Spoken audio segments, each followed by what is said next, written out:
हर सुबह एक नई ऊर्जा एक नए आह्वान के साथ आती है और हमसे कहती है कि चलो कुछ नया करते हैं, कल से कुछ बेहतर करते हैं, अपनी दुनिया को कुछ और खूबसूरत बनाते हैं और अपने जीवन को कुछ और सार्थक करते हैं।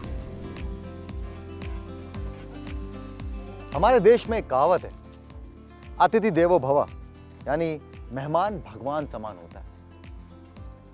मेहमान कभी भी एहसान लेकर नहीं जाता, मेहमान हमेशा एहसान देकर जाता है, क्योंकि वो आपको ये यकीन दिलाकर जाता है कि आप इतने सक्षम हैं, इतने समृद्ध हैं, इतने काबिल हैं कि आप किसी को सुख और सुकून का अनुभव दे सकें। जैसे कि ये जगह जहां पर हर साल तकरीबन 50,000 मेहमान आते हैं।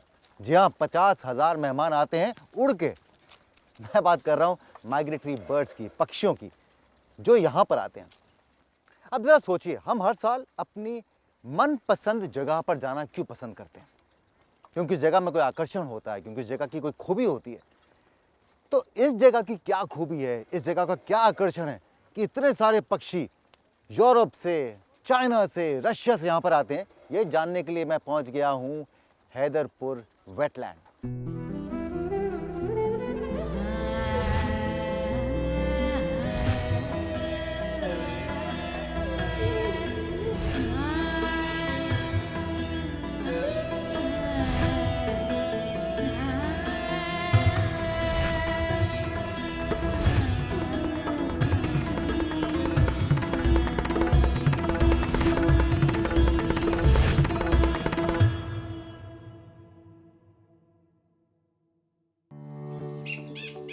इस कड़ी में गंगा और सलोनी के पानी से बने हैदरपुर वेटलैंड में मिलूंगा विदेश से आए मेहमानों से।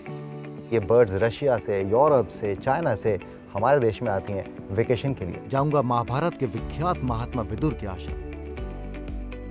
गन्नों के खेतों में उठाऊंगा भरपूर मजा गन्ने खाने का। मिलूंगा गंगा के प्रहरियों से जो गंगा को बचाने के लिए सीख रहे हैं अलग अलग कला। गंगा मैलिनियन नृत्य। उठाऊंगा आनंद बिजनौर शहर के मीठे और चटपटे स्वाद का। ये दाल का जादू है या आपके हाथों में जादू है? जलज सफारी में जाऊंगा गैंजेटिक रिवर डॉल्फिन्स को देखने। दियों से टिमटिमाते घाट पर शामिल होऊंगा गंगा आरती में। इस हैदरपुर वेटलैंड की रुड़की से दूरी है 65 kilometre. Hastinapur wild life sanctuary का हिस्सा है हैदरपुर वेटलैंड, जो करीबन 1200 एकड़ में फैला हुआ है। गंगा और सलोनी नदी के पानी से बना ये वेटलैंड मध्य गंगा बैराज के बनने के बाद 1984 में अस्तित्व में आया। विश्व के इको टूरिज्म के मानचित्र पर हैदरपुर वेटलैंड उभरता हुआ सितारा है और यहाँ प्रकृति के कुछ बेहतरीन नजारे देखने को मिलते हैं। उत्तर प्रदेश वन विभाग कुछ वन संरक्षण संस्थाओं और व्यक्तियों के साथ मिलकर इस वेटलैंड को सुरक्षित रखने के लिए यहाँ पर काम कर रहा है। मेरे साथ में है एक बहुत ही दिलचस्प इंसान, आशीष लोया इनका नाम है। अब सोचिए, इतनी कम उम्र में सारी सांसारिक चीज़ों को छोड़कर अपना पूरा समय समर्पित कर दिया है इन्होंने हैदरपुर वेटलैंड को। एम आई राइट आशीष? यस। तो आशीष, ये कब ख्याल आया? मैं पहले न्यूयॉर्क में जॉब करता था और फिर 2012 में मैं गुरुदेव श्री रविशंकर जी से प्रेरित होकर इंडिया आ गया और उन्होंने मुझे बिजनौर भेजा। और यहाँ मैं जब आता जाता बैराज से तो मैंने काफ़ी माइग्रेटरी बर्ड्स देखी और उनकी तरफ मैं अट्रैक्ट हुआ और इस जगह को एक्सप्लोर करना शुरू किया। यहाँ हज़ारों बर्ड्स मुझे मिली। तो मैंने तुरंत जान लिया कि ये तो बहुत इंपॉर्टेंट जगह है। करेक्ट। अच्छा, ये बताओ कि क्या खूबी है इस जगह की कि इतनी सारी पक्षियाँ, इतनी सारी माइग्रेटरी बर्ड्स यहीं पर आती हैं? ये उत्तर प्रदेश का लार्जेस्ट वेटलैंड एरिया है, रिवराइन फेड वेटलैंड एरिया जो होता है। तो एक बहुत रिच हैबिटेट है यहाँ पे, उनको बहुत अच्छा अनडिस्टर्ब्ड हैबिटेट मिलता है। अच्छा, नहीं, एक मिनट रुक के बताओ मेरे को, ये जगह हमेशा से ऐसी थी जैसी आज दिख रही है? नहीं, ऐसी तो नहीं थी। यहाँ बहुत डिस्टर्बेंस था हैबिटेट को। पहले यहाँ कैटल ग्रेजिंग बहुत ज़्यादा थी, इलीगल एनक्रोचमेंट्स थे, यहाँ लोग आके बस जाते थे। मगर पिछले 3 साल में इसका रूप बदल गया है जब से यहाँ कंजर्वेशन एफर्ट्स इम्प्लीमेंट होने शुरू हुए। तो वो मुश्किल था? बिल्कुल बहुत मुश्किल है। पहले तो हमने वन विभाग के साथ अपनी फाइंडिंग्स शेयर करी, इतने जो चेकलिस्ट बर्ड्स की बनाई, उनको अलर्ट किया कि ये बहुत बायोडाइवर्सिटी रिच एरिया है और जो यहाँ पे कंजर्वेटर ऑफ फॉरेस्ट थे पहले वीके जैन जी, उनको ये बात तुरंत समझ में आई और उन्होंने गांव वालों के साथ भी आपस में काम किया। और वन विभाग ये काम रेगुलर बेसिस पे करता है कि उनको इस जगह के बारे में समझाना, उनके लिए ट्रेनिंग वर्कशॉप्स वगैरह ऑर्गेनाइज होती है। अच्छा, इसको बचाने के लिए, इसको कंजर्व करने के लिए सबसे बड़ी चुनौती क्या है? सबसे बड़ी चुनौती है इस हैबिटेट को सिक्योर करना, क्योंकि यहाँ पे बायोडाइवर्सिटी बहुत ज़्यादा है। हमने सिर्फ बर्ड्स देखी है और इसके अलावा भी और वाइल्ड लाइफ है यहाँ पे, जैसे स्वैम्प डियर जो कि एंडेंजर्ड एनिमल है। यहाँ पे लगभग 150 का झुंड है उनका। यहाँ पे रिवर ऑटर्स हमें मिले हैं। और आज जो पूरी दुनिया में जो कुछ हो रहा है क्राइसिस एनवायरनमेंट का, क्लाइमेट चेंज का, उसके लिए हमें इस तरह की साइट्स बचाना बहुत ज़रूरी है। यस, वेटलैंड खत्म होते गए तो बाढ़ का पानी जो है वो शहरों में घुसता जाएगा। पानी को फिल्टर करने का काम करता है wetland, am I right? Yes, जल स्तर बनाए रखता है ज़मीन का, सूखे में पानी का सप्लाई करता है। तो जिस देश में पानी की बहुत कमी हो, उस देश में वेटलैंड्स कितने इंपॉर्टेंट होते हैं। Very very true. ये बहुत ही फक्र की बात है कि ये वर्ल्ड का जो इको टूरिज्म का मैप है जी, उसमें एक उभरता हुआ सितारा है ये। Yes, very true. क्योंकि यहाँ पे कुछ बर्ड्स और उनकी संख्या ऐसी है जो कहीं और आपको बहुत मुश्किल से मिलेगी।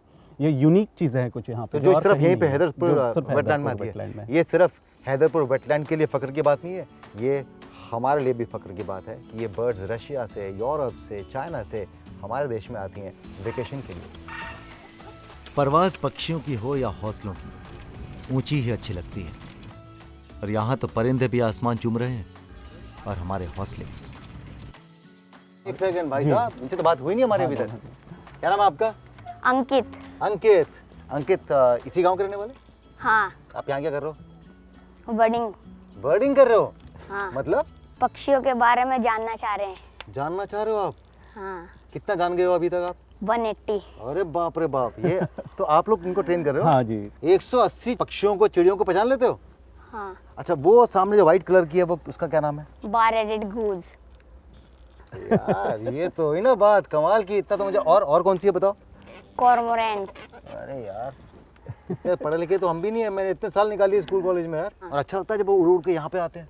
हाँ, बहुत अच्छा लगता है। जब जाते होंगे ये लोग साल में, तब दुख होता होगा जब ये वापस जाते होंगे अपने अपने घर। जब ये पानी घटता है तब भी ऐसे ही लगता है। तो फिर वेट करते हो कि अभी आएंगे हमारे गेस्ट? कब आते हैं? दिसंबर में आते हैं, नवंबर में? ये जनवरी में आ जाते हैं। वेरी गुड, ये तो बहुत अच्छी बात है यार। मतलब अगर बच्चे अभी ये लोग अगर बर्डिंग में इंटरेस्ट ले रहे हैं और कल को जब टूरिज्म बढ़ेगा तो ये तो गाइड बन के जाएंगे। बिल्कुल, अभी से गाइड करते हैं ये लोग। अभी से गाइड करते हो? वेरी गुड यार, this is a very very nice thing. I think community को इन्वॉल्व करना इज सो इम्पोर्टेंट, और खासकर ऐसे बच्चे जो समझने लगे कि यार कितनी इंपॉर्टेंट चीज़ है। इन वेटलैंड्स को बचाएंगे अंकित जैसे लड़के। साइकिल चलाना और फिर ठहर कर पक्षियों के बारे में जानना, समझना मेरी उत्सुकता को लगातार बढ़ाता जा रहा है। ये ऐसी आवाज़ कब करती हैं? ये जो पैनिक होके फ्लाई कर रही है, अभी कोई हाँ। रैप्टर आया है, बहुत डर लगता है इनको। व्हाइट टेल ईगल से वहाँ पे जो बैठी है ज़मीन पे ना, हाँ। वो ईगल तो किंग है वेटलैंड की, और जब वो उड़ती है तो ये सब डर के भाग जाते हैं। वाह क्या बात है। पक्षियों का टाइगर, ये भी नेटिव है या? नहीं, ये माइग्रेटरी है, ये भी बाहर से आते हैं और ये बहुत रेयर है, बहुत कम दिखती है इंडिया में। एक सबसे अच्छी बात तो ये मैं सोच रहा हूँ कि हमारे नेटिव बर्ड्स, हमारे माइग्रेटरी बर्ड्स सब जी, साथ में, सब एक साथ दूसरे, किसी में को कोई तकलीफ नहीं है एक दूसरे के साथ में। गोवा में मेरा घर है जहाँ बहुत सारी चिड़ियाँ आती हैं। धीरे धीरे करके अभी एक डेवलप हो रहा है interest. It absorbs you into nature. या एक बड़ा बच्चा वाला सवाल है वैसे, इन पक्षियों को मालूम कैसे पड़ता है कि उन्हें वापस अपने घर जाना है और वहाँ से इधर ही आना है? हाँ, ये एक मिस्ट्री है साइंस है की। ना? इस पे अभी भी रिसर्च चल रहा है। बर्ड्स को सैटेलाइट टैग किया जा रहा है, हाँ। उनके रूट्स देखे जा रहे हैं। अभी तक हम पूरी तरह समझ नहीं पाए। They say that they use may be stars for navigation, तारों का सहारा लेते हैं कुछ, या कुछ किसी तरह प्रकृति का एक चमत्कार है जिसको और हम सोचते हैं कि दिमाग सिर्फ हम में ही है। जी। थैंक यू वेरी मच, बहुत अच्छा लगा। प्लेजर। थैंक्स आशीष। जैसा आशीष ने कहा, उड़ते परिंदों को देखना और उनके परों के संगीत में खो जाना एक तरह की मेडिटेशन है। एक अनुमान के अनुसार यहाँ 300 प्रकार से भी अधिक पक्षियों की प्रजातियां हैं। आगे है, विदुर भूमि में जानूंगा विदुर कुटी से जुड़ी कुछ खास कहानी। उठाऊंगा गन्ने को खेत से तोड़कर खाने का आनंद। मेरा गन्ना। देखूंगा गंगा को बचाने के लिए कैसे बना रहे हैं तरह तरह की चीजें गंगा के पहले। चखूंगा गोंद और शक्कर के लड्डू और मूंग दाल की चाट। मजा आ गया भैया। बिजनौर को विदुर नगरी भी कहा जाता है।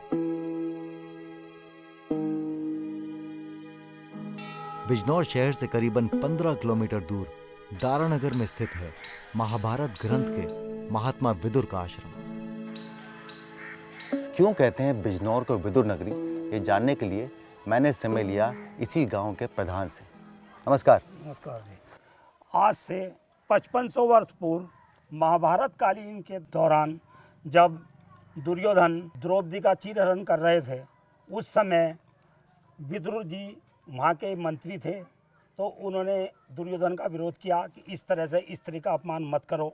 तो उन्होंने विदुर जी का अपमान करके उन्हें जो था हस्तिनापुर से निकाल दिया। महात्मा विदुर ने गंगा किनारे आकर तपस्या करनी शुरू कर दी। इससे इस पवित्र स्थान का नाम विदुरकुटी पड़ा। बिजनौर का नाम आपने कहा कि विदुर नगरी पड़ा इसलिए क्योंकि यहाँ से उनका प्रभाव था जी। और कोई कारण? महात्मा विदुर जी जो थे यहाँ पर बिजनौर में स्थित थे और उसी दौरान भगवान श्री कृष्ण यहाँ पर रात्रि विश्राम किया। तो यहाँ पर विदुर जी की तपोस्थली पर रहे। रात को उन्होंने बथुए का साग जो एक साधु संतों के पास था, सम्मान में वो उन्होंने यहाँ पे उन्हें भोजन ग्रहण कराया। तो इसलिए 5500 वर्ष पूरे होने के बाद भी यहाँ आज भी 12 महीने प्रसाद के रूप में जितने यहाँ श्रद्धालु आते हैं बथुए का साग लेकर के जाते हैं। ये बथुआ ही है ना? जी बथुआ।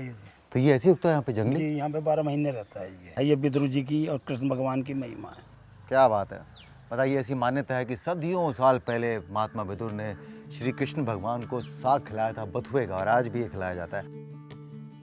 माना जाता है कि महाभारत युद्ध के पश्चात विधवा स्त्रियां यहाँ पर महात्मा विदुर की शरण में आई थी और महात्मा विदुर ने उन्हें यहीं पर बसाया था। दारानगर के नाम से भी जुड़ी एक कथा है। संस्कृत में दर का अर्थ स्त्री होता है और क्योंकि यह जगह विधवा स्त्रियों का निवास स्थान बनी, इसीलिए इसका नाम दारानगर पड़ गया। मानने वालों के अनुसार महात्मा विदुर के पद चिन्ह आज भी यहाँ देखे जा सकते हैं। यहाँ पर हस्तिनापुर है और वहाँ से ही विदुर जी ने यहाँ पे आके आश्रम बनाया था और गंगा जी बिल्कुल मंदिर के पास लग करके बहती थी। हाँ, फिर तो बड़ा पावन स्थान हुआ है। जी। बिजनौर अपने गन्ना उत्पादन के लिए भी खासा प्रसिद्ध है। गंगा के पानी से सिंचित ये खेत मुझे अपनी तरफ बुला रहे थे और मैंने वही किया जो आप मुझसे उम्मीद करते हैं, दिल की सुन ली। और ये आ गया गन्ने का खेत।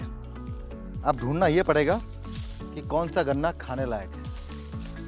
गन्ना तोड़ना भी बहुत मुश्किल होता है, बाय द वे, इसकी जड़ बहुत मजबूत होती है।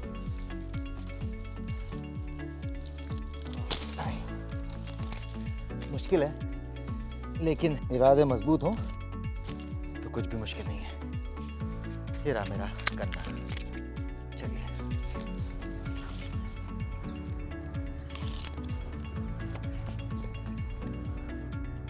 देखिए, अगर मैं एक ऐसे क्षेत्र में हूं जो अपने गन्नों के लिए बहुत प्रसिद्ध हो और अगर मेरे चारों तरफ गन्ने के खेत हों और मैं गन्ने ना चूसूं तो बड़ी नाइंसाफी हो।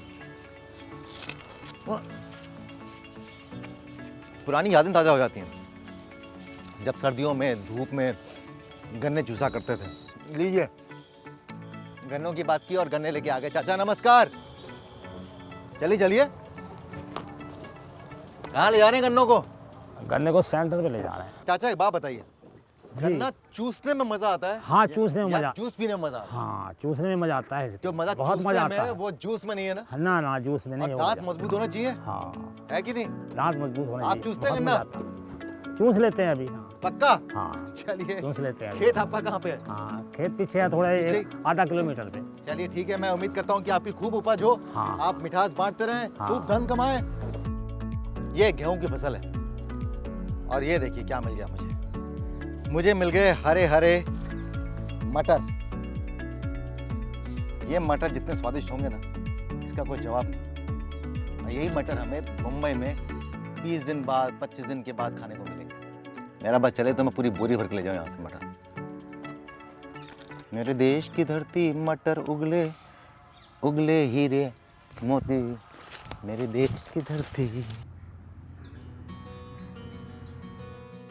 दिवाली पर मोमबत्ती जलाते या फिर घर में अगरबत्ती से भगवान की पूजा अर्चना करते या फिर खरीदारी की टोकरियां लेते, आपने कभी सोचा है कि ये किन हाथों ने बनाई होंगी? कैसे छोटी छोटी चीजों को जोड़कर इनको आकार दिया गया होगा। गंगा किनारे बनती ये रोजमर्रा की जरूरत की छोटी छोटी खूबसूरत चीजें गंगा के और इन्हें बनाने वालों के जीवन में काफी सहायक सिद्ध हो रही हैं। देखिए, बदलाव लाने के लिए सरकार योजनाएं बनाती है, लेकिन योजनाएं सिर्फ मार्गदर्शन का काम करती हैं। बदलाव तब तक नहीं आएगा जब तक उस मार्ग पर चलने वालों की मानसिकता में बदलाव नहीं आएगा। तो गंगा को बचाने के लिए नमामि गंगे ने wild life institute of India के साथ मिलकर एक ऐसी टीम तैयार की है जो गंगा के तट पर जो लोग रहते हैं उनमें चेतना जगाते हैं, उन्हें उनकी जिम्मेदारी के बारे में बताते हैं।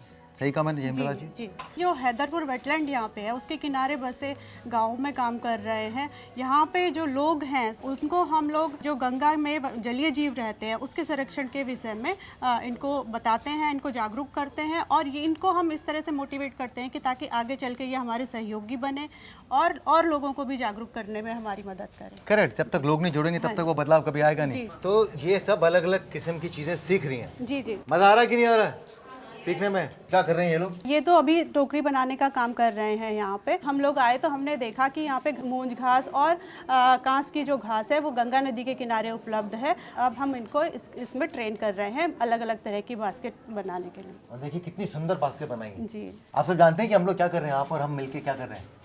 जो काम आप कर रहे हैं वो काम मैं भी कर रहा हूँ। हम सब मिलकर कोशिश कर रहे हैं कि हम गंगा को बचाएं। क्या कर रही हैं आप? क्या सीख रही हैं? अगरबत्ती। अरे वाह, तो अगरबत्ती और धूप बत्ती के लिए फूल कहाँ से आते हैं? जो गंगा के पास रहते हैं हम उन्हें इकट्ठा करते हैं और हम धूप बत्ती बनाते हैं। तो दो चीजें एक साथ हो गई, आपका व्यवसाय भी बन गया और गंगा में जो फूल जाते हैं वो भी बच गए। तो बड़ा कमाल का काम कर रही है। गंगा मैली नहीं होने देते हम, सब फूल जाते हैं सकेर के वहाँ पे। क्या बात है, मैं उम्मीद करता हूँ कि आपका व्यवसाय खूब चले, है कि नहीं? बहुत सुंदर है आप। अपनी आंखें किसने बनाई है? आपके काजल वाजल मस्त लगाया आपने एकदम से। खुद ही करती है अपना मेकअप? हाँ, और बहुत सुंदर लग रही हैं आप। बिजनौर जैसे शहर स्वाद से भरपूर होते हैं और इस स्वाद को मैं चखना लूं तो मेरी यात्रा कैसे पूर्ण होगी।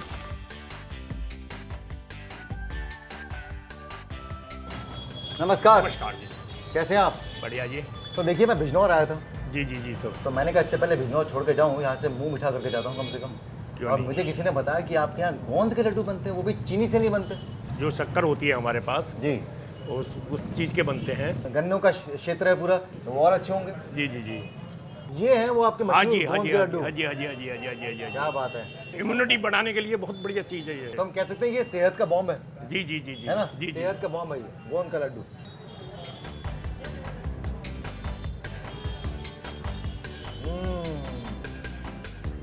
वाकई स्वाद है, बहुत स्वादिष्ट है। गोंद के लड्डू के बाद कुछ चटपटे की तलाश।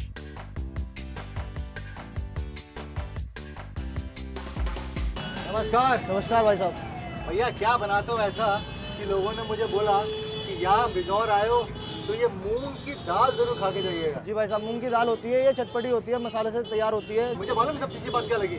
मूंग की दाल जो होती है ना, सेहत के लिए बहुत अच्छी होती है। जी जी। और अक्सर आप किसी रेस्टोरेंट में जाओ, आपको अरहर की दाल मिलती है। जी। भैया, मुद्दत हो गई सड़क के ऊपर खड़े होकर कोई ऐसी चटपटी चीज खाए हुए। जी जी। तो एक कटोरी हो जाए।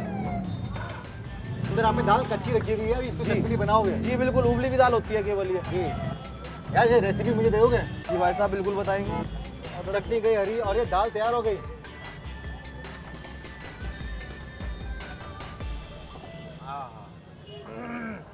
मजा आ गया भैया। ये दाल का जादू है या आपके हाथों का जादू है? जी, ये मसालों का जादू है। कितनी मात्रा में जाना है सब पता है आपको। जानूंगा तेजी से लुप्त होती गैंजेटिक डॉल्फिन्स को बचाने के प्रयास। सर, लुप्त होने का कारण सिर्फ दो है, हम और हम। नमामि गंगे द्वारा बनाए गए गंगा घाट पर देखूंगा ढलते हुए सूरज का खूबसूरत नजारा। गंगा कितनी खूबसूरत लग रही है आप। दियों की रोशनी के बीच लूंगा भाग बिजनौर की गंगा आरती में। हम में से कुछ ही भाग्यशाली लोग होंगे जिन्होंने गैंजेटिक रिवर डॉल्फिन्स का दीदार किया है। अगर आपने डॉल्फिन्स नहीं देखी हैं तो आप बिजनौर जरूर आइएगा। ये एक ऐसी जगह है जहां ये खूबसूरत डॉल्फिन्स आपके आगमन और आपके स्नेह की प्रतीक्षा में हमेशा रहती है। हाँ, तो डॉल्फिन नजर आएंगी कि नहीं आएंगी? डॉल्फिन आ सकती है नज़र, बट उसके साथ में बाकी माइग्रेटरी बर्ड्स भी आई हुई हैं।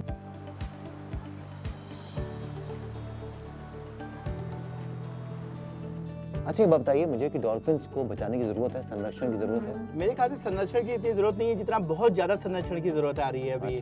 क्योंकि जो पहले जो पॉपुलेशन थी वो टाइम के हिसाब से अब कम होती जा रही है और हमारे पास में सिर्फ खोने के अलावा कुछ नहीं होगा। अगर इसको अभी नहीं बचाएंगे तो मुझे लग रहा है फिर कभी नहीं बचा पाएंगे। और ये अपने आप में बहुत डिफरेंट स्पीसीज है ना। जी बिल्कुल, डॉल्फिन्स का प्रेजेंस अपने में ही शो कर रहा है कि पानी की गहराई 3 मीटर से ज़्यादा है वहाँ पे, फिश की डाइवर्सिटी अच्छी है वहाँ पे, और उनको स्विम करने के लिए काफ़ी लंबा एरिया उनके पास में है। अच्छा, डॉल्फिन्स को दिखता नहीं है ना? नहीं, डॉल्फिन सोनिक मेट्री पे काम करता है, सिर्फ रेडार सिस्टम में अपना एक वेव्स पानी में छोड़ेगा और वहाँ से सिग्नल्स कैच करेगा, देन उस बेस पे वो काम करती है। बहुत सुंदर होती है। और डॉल्फिन्स की तादाद कितनी है रफली, मतलब? रफली यहाँ से लेके अगर हम हस्तिनापुर मेरठ की बात करें तो 15 के अराउंड जो है हमें यहाँ पे डॉल्फिन्स की। हाँ। और लुप्त होने का कारण क्या है? पोचिंग? सर, लुप्त होने का कारण सिर्फ 2 है, हम और हम। तो उन्हें बचाने के लिए आप लोग क्या कदम उठा रहे हैं? डॉल्फिन संरक्षण के लिए एक बहुत बड़ा योगदान प्ले कर रहा है कि जो लोग फिशिंग करते थे तो उनको हमने जो है थोड़ा सा कंजर्वेशन में इनको शिफ्ट किया। हमेशा से हम बात करते हैं लाइवलीहुड की कि अगर हम आपको मना कर रहे हैं कोई गलत एक्टिविटी करने के लिए तो बट उसके बदल में हमें मतलब क्या सोल्यूशन मिल रहा है, तो वो हमने उनको जो है एक अल्टरनेट लाइवलीहुड देने का स्टार्ट किया था यहाँ पे। तो इनिशियली 5 नाव हमने लॉन्च करे यहाँ पे, तो ये लोग ना ही टूरिस्ट को घुमाएंगे यहाँ पे, उनको बताएंगे भी, संरक्षण में भी करेंगे, प्लस यही अपनी कम्युनिटी में एक मैसेज देंगे जाके कि हमें इससे ये फायदा हुआ है और भी हम। और अब जब उनकी आजीविका जो है वो डॉल्फिन में निर्भर करेगी, बिल्कुल तो बिल्कुल, जाहिर सी बात है कि वो डॉल्फिन का संरक्षण तो अपने आप उसको ही। और बढ़ चढ़ के और उसमें हिस्सा लेंगे संरक्षण में। बहुत अच्छा ख्याल है। मैं उम्मीद करता हूँ कि बस आने वाले समय में कभी मैं यहाँ पे आऊँ, आपसे मिलूँ तो आप मुझे बोले कि राजीव 17 नहीं, इस बार 34 है, 50 है। बिल्कुल, ये होगा। पहले से काफी बढ़ रहे हैं, लोग जागरूक हो रहे हैं। अब वो लोग खुद फोन करके कहते हैं सर यहाँ पे आज हमने सुबह नहाने गए थे तो 2 डॉल्फिन देखी हमने। पर जनाब डॉल्फिन से नजर नहीं आई। बट सर आप खुश हो जाइए कि आप डॉल्फिन के हैबिटेट में बैठे हुए हैं, एक अच्छी लोकेशन पे बैठे हुए हैं। कोई दो राय नहीं है, खुश तो मैं हूँ, गंगा के साथ हूँ, गंगा का स्पर्श है। आपको डॉल्फिन मिले तो मेरा हाय बोलिएगा। बिल्कुल बिल्कुल। गंगा के बिजनौर घाट से नदी में ढलते सूरज का एक शांत और मनोरम नजारा देखने को मिलता है। नमस्कार, स्वागत है आपका बिजनौर में। गंगा कितनी खूबसूरत लग रही है यहाँ पे। हाँ, ये बिजनौर जिला जहाँ आप खड़े हैं महात्मा विदुर की धरती पर, यहाँ 75 किलोमीटर इसे टच करके निकलती है गंगा जी। और गंगा मैया का हम लोगों को बड़ा आशीर्वाद है। यहाँ पे जितनी खेती बाड़ी सब में गंगा का स्पर्श होता है। उसमें गंगा का, सब गंगा का ही है। हम लोगों की हंसी गंगा है, हम तो मानते हैं हमारी हंसी गंगा है। क्या बात है। देखिए, मैं बिल्कुल एक नागरिक की तरह ट्रैवल कर रहा हूँ, मैं एक एक्टर की तरह ट्रैवल नहीं कर रहा हूँ। और मैं जहाँ जहाँ जाता हूँ और मैं देख रहा हूँ एक बदलाव हमारे देश में कि स्वच्छ रहना हम सबके लिए बहुत बहुत जरूरी है। अच्छा, क्या बदलाव क्या है? ये सब अभी हाल फिलहाल बने? हाँ राजीव भाई, ये 2016-17 में बने हैं और महिलाओं के लिए अलग है, कपड़े बदलने के स्थल बनाए गए हैं। ये कभी कोई सोचता नहीं था राजीव भाई। और घाट पे तो बिल्कुल सोचते हैं। मुझे याद है कि पापा हमेशा बचपन में जाते थे हम हरिद्वार वगैरह, जी तो जितनी गंदगी देखा करते थे वो सब बदल गया। हाँ, बिल्कुल सब बदला। देखो अब लोग, आम आदमी सफाई करते हैं, बड़े लोग से लेकर नीचे तक सब लोग सफाई करते हैं और नीचे से ऊपर तक सफाई करते हैं। और ये पूरे 75 किलोमीटर में इकलौता घाट है। गंगा कभी किधर चली जाती है, कभी किधर चली जाती है, क्योंकि गंगा का क्षेत्रफल बहुत बड़ा है। लेकिन यहाँ बस बैराज है, तो इस वजह से यही एक तट है जो गंगा परमानेंट 12 महीने से टच करके निकलती है। जिस गंगा को पाने के लिए लोग केरला से और इंडिया से बाहर से, ऑस्ट्रेलिया से तो आते हैं लोग, केरला से भी आते हैं लोग, नॉर्थ ईस्ट से भी आते हैं। इसीलिए हम कहते हैं कि भारत के हर कण कण में है गंगा और हर भारतीय के रग रग में है गंगा।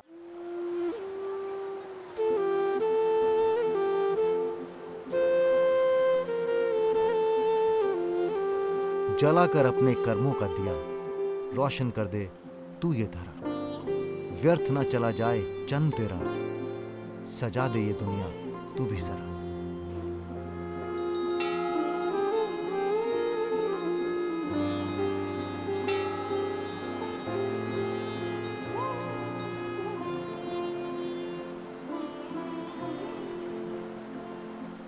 कितना सुकून देती है गंगा माँ की आरती हमें भी, और शायद गंगा माँ की कोख में पल रहे अन्य जीव जंतुओं को भी।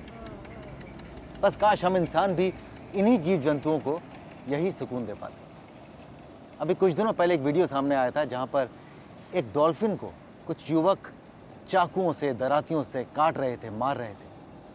उस डॉल्फिन ने उनका कुछ नहीं बिगाड़ा था, लेकिन शायद वो युवक अपनी ताकत आजमाना चाहते थे। उस वीडियो को देखकर शब्द नहीं थे, जैसा उस डॉल्फिन के पास नहीं होंगे।